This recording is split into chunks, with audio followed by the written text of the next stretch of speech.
Hey guys, welcome back to my channel and thank you so much for watching. In today's video, I'm going to be showing you how I made this Avengers themed number cake, and I'm super excited because I collabed with Hannah over at Storytale Cakes. She's going to show you how to do a more chic, beautimous version of a number cake, so I'm going to link her video below and make sure you check that out and subscribe to her channel.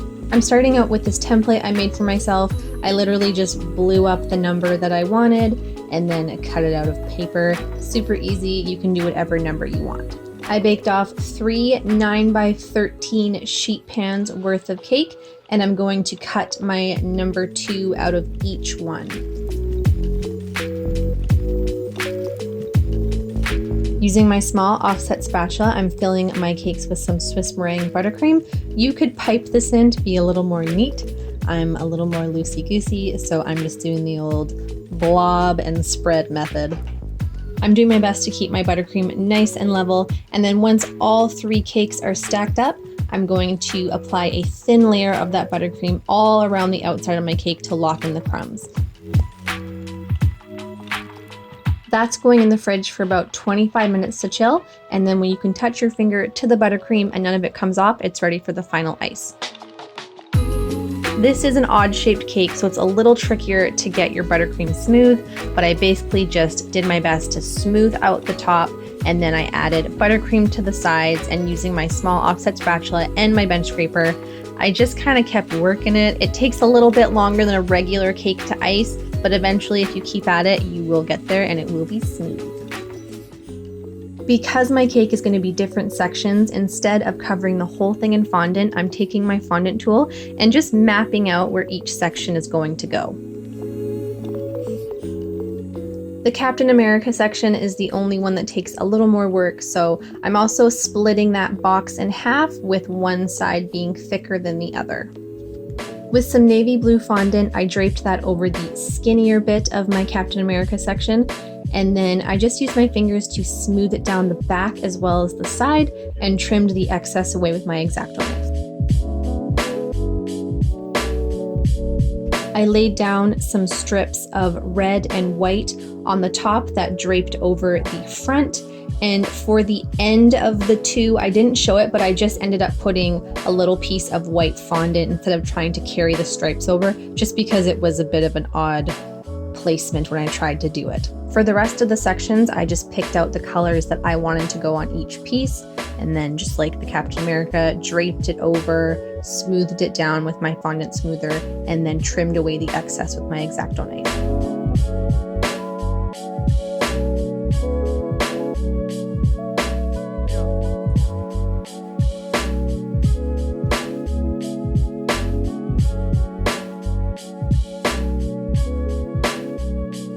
This is what it looks like all covered. Definitely not perfect, but that's okay. Most of the decorations are going to cover that up, and I'm also going to cover the board so you're not blinded by the silver shine. I have this stone looking impression mat that I just pressed into some gray fondant and then covered my board in pieces, and for each of the seams that were on the board, I just mushed in my mold to cover it up, and it worked out great.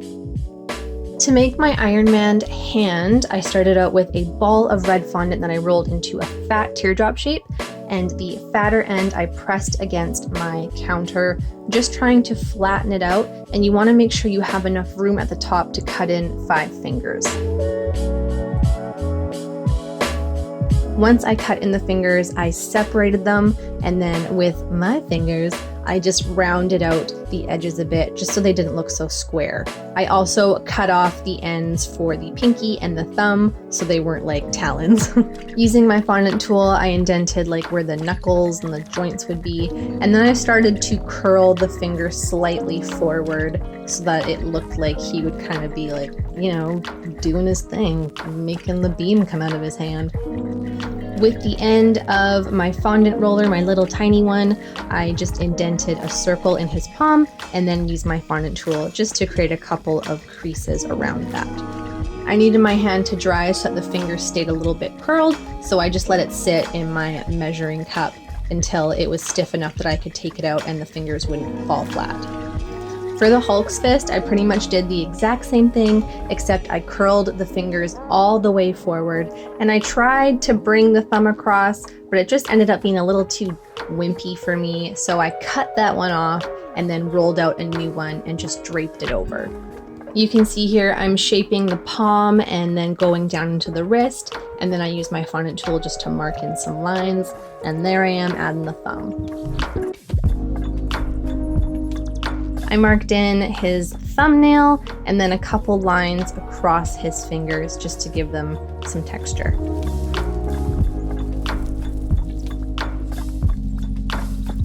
My Hulk fist is going to be sitting on top of some bricks, so I'm using this impression mat that I have with some gray fondant, and then to make it so it's not like a perfect square of bricks, I'm just cutting out a couple pieces so it looks a little more jagged, and I also just cut out singular bricks to sprinkle around that when I add it to the cake. To make my Captain America shield, I rolled out some red fondant and then stretched some plastic wrap over that really tight and used my circle cutter, and this just allows it to be a little more rounded instead of a flat circle. Using more of my circle cutters and some piping tips, I cut out a ring of white fondant and then added a little blue circle in the center, and then used my cutter for the star. Once my Tony Stark Iron Man hand had solidified a little bit, I used a circle cutter and added a little blob of white into the center of there, and then just used my finger to kind of blend it in a little bit. To finish it off, I used my piping tips to create this ring of white and just added that around my little white blob in the middle.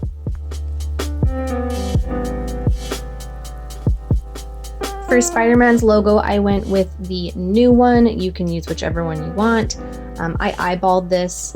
It was an easy shape to cut out, but if you want to make a template for yourself, I will link one below. I really liked in Spider-Man's Iron Spider-Man suit that the spider legs came out. I thought that was super cool. You could totally just do a regular logo and skip this step, but I wanted to include it because I thought it was awesome. I rolled out 4 long snakies of black fondant and just made sure that one end was tapered into a point, and then I shaped them into kind of like this triangle shape and pinched the top of that triangle together to create like a joint. I inserted a piece of spaghetti into that. You could also use a skewer, and then I put that aside to firm up completely. Once all 4 legs were set, I dry dusted them with some gold luster dust, and I will link the one that I used below.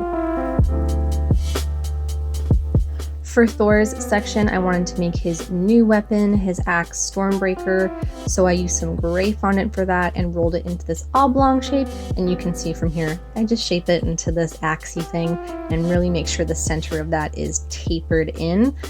It looks a little bit juicy because I'm using some shortening. A lot of people ask me why it always looks shiny. It's just because I use shortening on my hands to keep the fondant from sticking. Once it dries, that shininess will go away. Once I used my fondant tool to mark in a couple lines, I rolled out this thin snaky of brown fondant and wrapped it around the middle, and then with another piece of brown fondant, I got the right size that I wanted and then tapered the end a little bit thinner and then cut that so that I could wrap that around the axe so it all looked like one piece. The handle of the axe is Groot's arm, so it needs to look a little more wood-like, so I just marked in some lines with my fondant tool, and then I dry dusted the axe part, the metal part, with some silver luster dust. For the web on Spider-Man section, I used a edible food marker. If you want to pipe this on or use fondant, you can go ahead. I thought this would just be the easiest way for me. I just started out slow and just did the very top. I didn't try to extend the web down the sides because I knew my hands were not steady enough to make that happen, so I didn't even bother. While you're watching me draw this on, let me just remind you to check out Storytale's cake. It's beautiful. It is the classic trending number cake with the flowers and the macarons on it, so don't forget to give that a watch. Once my web was on there, I added my logo with a little bit of shortening to hold it in place. You can see I already added my Iron Man hand. I just used a little bit of shortening to keep that there as well, and then I threw on Captain America's shield and added a couple more stars across the blue part. I put on Thor's axe and then laid down the bricks and placed the Hulk's hand on top, and then just placed a couple of those loose bricks around. With some white food coloring and a fine tip paintbrush, I drew on some squiggly lines coming away from the axe to look like lightning.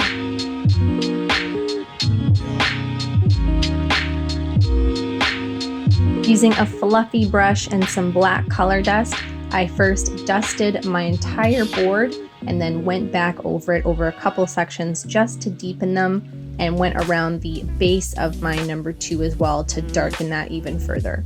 With a slightly smaller fluffy brush, I went over basically the whole cake, getting in all the nooks and crannies, just adding some shadow. I wanted to make sure that the cake looked a little gritty because the movie was gritty. As a final step, I inserted my Spidey legs, 2 on either side, and you can see I tried to point the ends towards each other a little bit, spider-esque.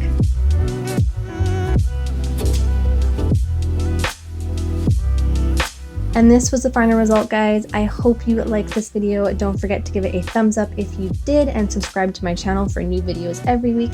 And also, don't forget to show Hannah's videos some love and subscribe to her channel. Thank you so much for watching, and I will see you in the next one.